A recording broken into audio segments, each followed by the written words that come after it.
Welcome to Psycho Killer, the one and only podcast for lovers of classic true crime. I'm Simon Ford, and in our last podcast, we explored the callous crimes of Dorothea Waddingham. As a nurse, she was supposed to be an angel of mercy, but she preyed on the elderly and the vulnerable, poisoning a mother and daughter for money. She paid the ultimate price. Hanged for murder, despite being a mother of 5 children, including a 6-month-old baby girl. Dorothea Waddingham went to the gallows in 1936. She was hanged despite public protests and calls for the death sentence to be commuted to life imprisonment. Why did those appeals fall on deaf ears? Well, that's a very good question. I'm Carl Cooper. I used to present the BBC Radio Nottingham breakfast show, but I'd never heard the story of Dorthea Waddingham or the women she poisoned with morphine, Louisa-Baguley and her daughter Ada. Carl, Pip Watts and I worked together at the BBC, and Jack Morrell is a retired major crime detective with 30 years of police service. We've put our heads together to answer one question. Was Dorothea Waddingham herself a victim of a miscarriage of justice? A number of aspects of Dorothea Waddingham's conviction concern me. First of all, she stood trial having admitted to administering morphine to Louisa and Ada-Baguley during the inquest into their deaths. Because of that admission, as the crime writer Fenton Bresler puts it, Dorothea was as good as convicted before she went into court. A quick reminder, under English law, an accused person doesn't have to prove they are innocent. It is the job of the prosecution to prove they are guilty. Absolutely. And I'd like to know whether Dorothea's public confession at the inquest was sufficient evidence to hang her. Why did she say what she did?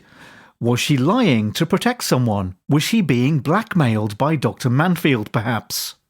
Those questions were not asked, so I'd argue her conviction was unsafe because it was based on somewhat shaky confession evidence. Well, you're right. There's no evidence to support your blackmail theory. And that confession, it wasn't made behind closed doors. Dorothea basically said she did it in front of the coroner and the inquest jury. She had, and I've read the Bresler article too, so I'll quote him, put one foot on the scaffold. Now, I sought legal advice to get to the bottom of your question, and as far as I'm aware, the law in England and Wales has always allowed convictions based solely on confession evidence. The exception is where the court is satisfied that the defendant is mentally incapable and the confession appears unconvincing to a point where a jury, properly directed, could not properly convict. And this would be a decision for the trial judge. The judge could similarly throw out the confession if they were satisfied that it had been obtained by driving a coach and horses through pace, through duress, for example. Where the judge allows the confession to go to the jury, and there's no other evidence, they must direct the jury on the need for especial caution before convicting only on the strength of the confession. OK, what is PACE? Or rather, what does PACE stand for? PACE is the Police and Criminal Evidence Act of 1984. It's what I was trained in, and every cop got a book called the PACE Codes of Practice. They establish the powers of the police to combat crime whilst protecting the rights of the public. And of course, they came into effect 48 years after Dorothea Waddingham's execution. But as I've said, she confessed in front of a packed inquest. He wasn't under duress. Plus, Dorothea's account to the coroner didn't amount to a confession to murder, only to causing the death, claiming she administered the doses on the basis of previous medical advice.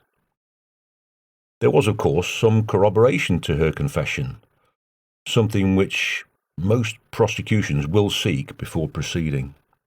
The prosecution in 1936 relied very much on her earlier lies to undermine her explanation for administering the drugs.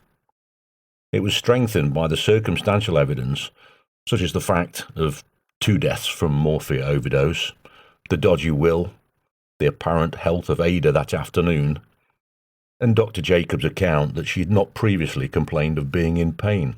So we're probably wrong to talk about a confession, but whatever Dorothea said, it couldn't be retracted. That's very interesting. Thanks for looking into it. Look, I have a question about the amount of time it took, or rather didn't take, to convict Dorothea Waddingham. There were only 21 days, in fact, just 11 working days, between the end of the inquest on the 15th of January 1936 and the start of the trial on the 4th of February, with the police court hearing on the 28th of January. Was she railroaded, by which I mean convicted with undue haste? Again, I checked with our legal friend, who's also something of an authority on the history of criminal law. The police hearing would have been the committal before the examining justices, and was no doubt referred to as the police court hearing, because the police used to present the case themselves, rather than rely on members of the legal profession. I used to know them as old-style committals, where some witnesses were called to test the strength of the case before it was sent to the Crown Court, and I think they were phased out in the 1990s. Going back to 1936, it's unclear whether there were concerns about the state of the evidence, but I was told that the case could have been stopped if a successful submission had been made at that stage. And of course, that didn't happen. Yeah, and then the defendant would have been committed for trial at the next court of assize. And in Nottingham, the assize was held for 2 weeks in February and 2 weeks in July. So, what? In the end, the interval between the inquest and the police court hearing, and the police court hearing and the trial, just followed a schedule. That's about the size of it. I've done a bit of digging into this. The defence asked for longer to prepare for trial. In fact, Dorothea's barrister, Mr. Eales, hadn't been briefed. But the request was denied by the trial judge, Lord Justice Goddard. So the trial took place in February. If they'd postponed until the July assize, the defence would have had 5 or 6 months to prepare the case. Added to this, the trial itself was held in Nottingham immediately after the inquest, and the newspaper reports were still fresh in people's minds.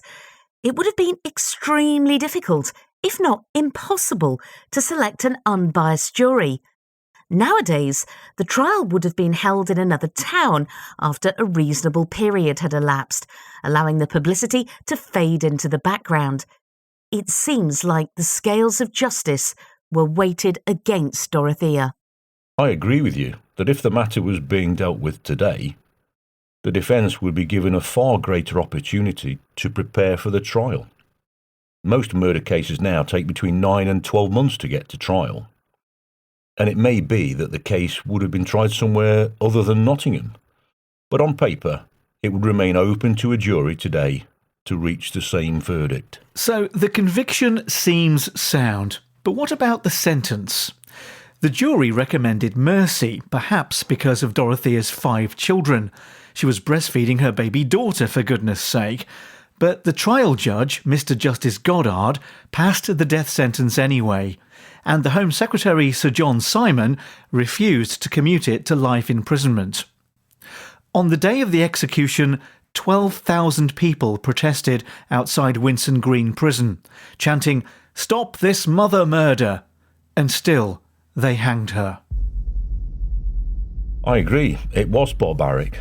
However, the conviction appears to have been reviewed by the Court of Appeal, and the appeal against both conviction and sentence was dismissed. The comment by the Home Secretary that he could not advise clemency just because Dorothea was a woman certainly matches the view of the current Court of Appeal stance, that being a woman is not in itself a mitigating feature, unless she's a mother with children who solely depend on her. And, of course, we no longer hang murderers in the United Kingdom. So what happened to Dorothea's baby and her 4 other kids? Did her partner Ronald Sullivan look after them? Well, I'm afraid not. Sullivan remained alone in the deserted nursing home, and then he left.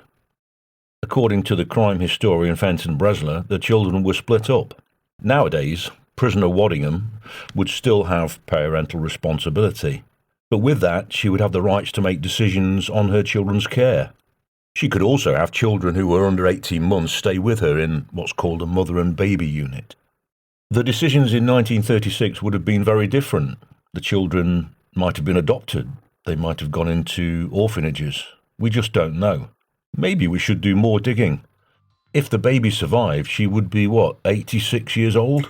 I think there's much more to this story than meets the eye. Dorothea Waddingham's conviction appears to be sound, but her execution was a milestone on the road to the abolition of capital punishment in the United Kingdom. She was a wicked woman. She murdered 2 defenceless victims, but it didn't end there. Her own children suffered the consequences of her actions. And then there's Ronald Sullivan. Was he a victim, or did he just save his own skin? You guys can be the judge of that one. Let us know. On Twitter, we're at PsychoKillerPO. That's all one word, at PsychoKiller, P for Papa, O for Oscar. If you'd like to contribute financially to our investigations, head over to buymeacoffee.com and search Psychopals. Thank you very much in advance for your generosity. We'll see you again soon on the dark side for another Psycho Killer classic true crime story.